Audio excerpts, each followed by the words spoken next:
জেনে নাও, সুন্নাহকে আঁকড়ে ধরা আমাদের জন্য আবশ্যক।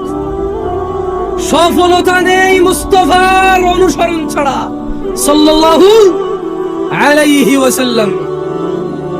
মুস্তাফার অনুসরণ ছাড়া, অনুকরণ ছাড়া, ইত্তেবা ছাড়া জান্নাত নামুমকিন, জান্নাত অসম্ভব।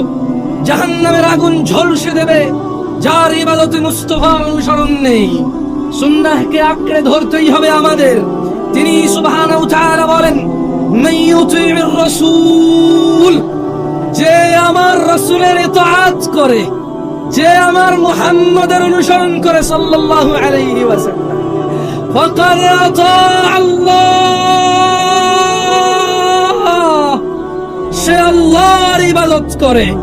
যে তিনি সাল্লাল্লাহু আলাইহি ওয়াসাল্লামের অনুসরণ করে, ফাকাদ আতা আল্লাহ, সে আল্লাহর ইবাদত করে। ওয়া মান তাওয়াল্লা, আর কেউ যদি রাসূল সাল্লাল্লাহু আলাইহি ওয়াসাল্লামের অনুসরণ থেকে মুখ ফিরিয়ে নেয়, ফামা আরসালনাকা আলাইহিম হাফিযা, আল্লাহ বলছে ও মুহাম্মদ সাল্লাল্লাহু আলাইহি ওয়াসাল্লাম, যদি কেউ আপনার থেকে মুখ ফিরিয়ে নেয়, যদি কেউ ভালো কাজ, খারাপ না তো অসুবিধা কোথায়? পাপে করেছে, দাদা করেছে, বড় হুজুর ফতোয়া দিয়েছে, যুগের পর যুগ চলে আসছে, সমস্যা কোথায়? ফামা আরসালনাকা আলাইহিম হাফিযা, ও মুস্তাফা আলাইহিস সালাম, ওয়া মান তাওয়াল্লা, যে আপনার অনুসরণ করে না ইবাদতে, আমি আল্লাহ আপনাকে তাদের জন্য তত্ত্বাবধায়ক করে পাঠাই না। তাহলে কিভাবে পাঠাইছে আল্লাহ রাসূল সাল্লাল্লাহু আলাইহি ওয়াসাল্লাম? কিভাবে রাসূল সাল্লাল্লাহু আলাইহি ওয়াসাল্লামকে আল্লাহ পাঠাইছে? কিভাবে মানে আমরা কিভাবে নেব ওনাকে?